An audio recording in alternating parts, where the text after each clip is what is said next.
Hey everyone, welcome back to Let's Play Chrono Trigger. I am Magician Flea, and in this episode, we're going to fight Slash. Now, I am using Triple Raid, which has the subtitle Delta Attack. I think in the DS remake it's just called Delta Attack, but I don't remember, because I haven't played the DS version in a while.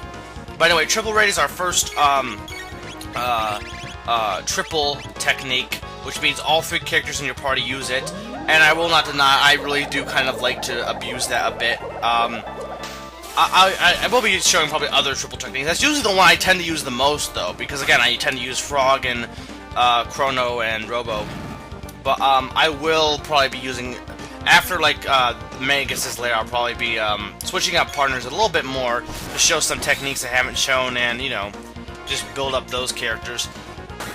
Because I know Marley has been like just stuffed in the end of time for like ever, which can be somewhat unfair, but yeah, so Slash isn't that really bad. I mean, I don't know, Slash isn't that hard to fight. Just keep using your strongest moves against him, he'll be done. You do want to be careful, though, because at some points I think I almost was, you know, close to getting defeated when he goes to his second phase. But even then, he's not that bad. Just keep hammering him. That's the thing, is some of the enemies are like, you know, typical RPG in that you just keep hammering away at them, and I think Slash is one of those, where some of them in this game are like, you have to be kind of tricky. There's like some, a little bit of a catch to them, like for example, how with, Hecarim you had to, not, attack him when he was, defending, or else he'd counter. So those kind of things. There's some of those stuff, and some enemies like that, and there's some enemies where you just can just straight up just beat them up. And that adds a nice balance to an extent. But anyway, so I've been thinking for a long time. Nuts and Bolts. I never played Nuts and Bolts, Banjo-Kazooie Nuts and Bolts, but I am a huge Banjo fan, and I was kind of I guess, disappointed by the change in gameplay. And so, you know, for a while, I and a lot of other people have basically said, people I've seen, that it's a good game, just not a good Banjo game. But you know, after thinking about that, what does that even mean? It's not a good Banjo game. What makes a good Banjo game? Or here's another question. What makes a Mario game? What makes a Kirby game a Kirby game? What makes a Zelda game a Zelda game? You know, these are really, you think they'd be simple questions to answer, but really they're not. If the reason that Nuts and Bolts isn't a good Banjo game is because of the gameplay, well, okay, then by that logic, Super Mario RPG is a bad Mario game. It's not a good Mario game. Or Paper Mario is not a good Mario game because it's not platforming. Or any of the spin-offs, or any game that is not platforming in Mario is not a good Mario game, because it's not, you know, what Mario was originally. So, and does that mean that, you know, so like with Nuts and Bolts, does that mean how is it a bad Banjo game? Because it's not the same gameplay. I guess you could say, well, the main series, it was, you could say, well, it was, made itself a part of the main series, and Mario games, in terms of the main series, are always platformers and not spin-offs. You could argue that, but really, it's still, it's you know, you might say, well, it's not a good Banjo platformer, but it's not a Banjo platformer for the most part. It's you know, it's got a different gameplay style.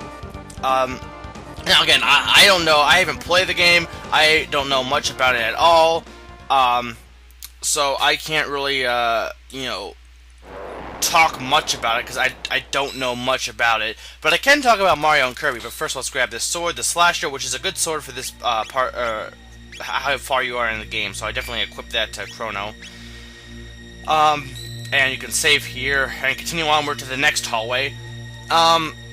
So yeah, well, but like, okay, but like, for example, and I've been talking about this a lot lately, but Epic Yarn, Kirby's Epic Yarn, I've seen quite a few people say it's not going to be a good Kirby game, or it's gonna be a good game, but not a good Kirby game, as in that Kirby fans will be disappointed. And to me, I was gonna say something. Damn it. I talked about earlier in another rant about sequels and how people, you know, always judge things based on the first game. And it's kind of the same thing, but it's like, what exactly makes Kirby Kirby? Does having the Kirby abilities and being able to fly make him Kirby? And if he doesn't have that, it's not a good Kirby game. You know, if gameplay was, if it was just gameplay, again, then Mario RPG wouldn't be a good Mario game. But I think it is a good Mario game. You know, there's a lot of other elements in there that make it up. There's, you know, just humor. And the thing is, you know, what does it even mean to be a Mario game? You know, what does that mean? I mean, for the most part, for the platformers, there's no story, so you can't say that story's a real big part of it. The fact that, again, Super Mario RPG is a different genre, so does that mean it's a bad Mario game because it's not platforming? You know, and don't use magic, as I'm going to show you here. Don't use magic against the sorcerer because it actually heals him. You know, is it just the environment? You know, what really does make a good why is Mario Mario?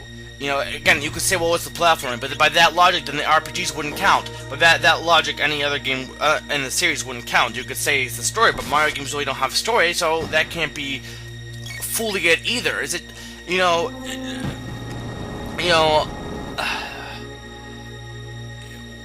it's a question that really, if you think about it, it's really hard to actually answer. It's hard to answer what makes a Mario game a Mario game, what makes a Kirby game a Kirby game. And when it gets down to it, at least with games like that, like Mario or Kirby are the plots are very generic. The characters don't have a ton of characterization, and they're very flexible to play with. Unlike you're safe. I guess we better do something about that. Unlike games like Final Fantasy, if you get rid of a lot of the story and characterization and stuff like that, or even like Chrono Trigger, it's you know, it's not as flexible to play with in terms of making a different style of game. With Mario and like Kirby, I'd say that because of the fact that their story is so limited, they're a lot flexible in terms of game series. So, in what makes a Mario game, you know, that's almost basically. There isn't really any full consistency. For the most part, just Mario being in there makes a Mario game. There's more to it, though, of course. There's more, you know, there's always just an overall feel that the game has, just an overall fun nature. But really, you know, I see Mario as almost being, he's very archetypal. He's not really, this is where you've been since the festival. Love this line. Children this naughty deserve to be punished. Wouldn't you just, like, cringe if your mother ever said that? Well, maybe she has, I don't know. If she has, I feel bad for you. Anyway.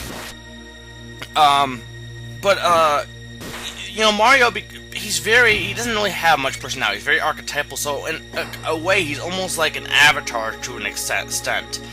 And that's not to say that there aren't certain things that do make up a Mario game. There are definitely elements, but, you know, just like I've seen people say Galaxy is not a Mario game. It's like they should just put another character in the place. But, you know, when you think about it, Mario has so many things that make him up that really, you know, he's so flexible that anything he does can be considered a Mario game to an extent.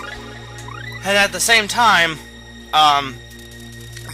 when you go with new characters, I mean, I want new characters too, just a new face and stuff, but really, would replacing another character into Galaxy and then replacing the enemies make it that, you know, I mean, that's basically what they did for Super Mario Bros. 2. They basically took a character set, replaced a lot of things with, you know, Mario, or with Mario and stuff, and yeah, this is Flea, I guess, maybe. And when you defeat this guy, he'll suck all the MP from the character who defeated him, so keep that in mind. But when you know, think about replacing a character, like that's what they did with Super Mario Bros. 2. Did that make it a horrible game? Either way, you know, both games are good. It doesn't really matter whether or not Mario was in it or whether or not it was the original characters. It's the same gameplay.